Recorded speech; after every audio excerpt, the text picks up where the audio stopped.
पण या ठिकाणीच आरोग्याची एवढी मोठी समस्या आहे की जेव्हा आमची कन्या, आमच्या शहराची एखादी कन्या, आमची माता भगिनी जेव्हा घराच्या बाहेर पडते, कुठं बाजारात जायला किंवा कुठं ट्युशनला जायला, तेव्हा एक स्कार्फ बांधून किंवा पदर घेऊन तिला बाहेर जावं लागते, कारण एवढं प्रदूषण या शहराच्या हवेत झालं आहे.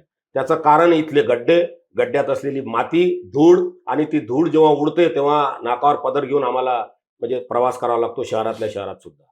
आमच्या गावात खरं म्हणजे कोणत्याही गावाचं वैभव असतं. आमच्या गावात ही नदी आहे, मोरणा नावाची एक सुंदर नदी आमच्या गावात वाहते. ती पुनर्जीवित करणे, नदी काठावर जे लोक राहतात त्यांना भरपूर मच्छराचा त्रास आहे. इथं कधी मच्छराची फवारणी सुद्धा होत नाही.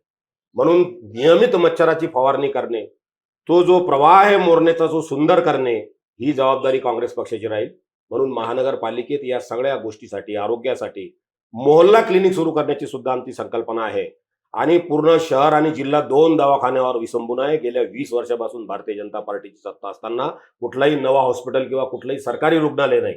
पण मोहल्ला समिती आणि शहरात असलेले कस्तुरबा गांधी रुग्णालयासारखे रुग्णालय पूर्ण अद्ययावत करून ते सुद्धा शहराच्या सेवेत समर्पित करण्याची भावना आमच्यामध्ये आहे. आणि म्हणून काँग्रेस पक्षालाच आपण 15 जानेवारीला मतदान करावं, ही माझी आग्रहाची विनंती आहे.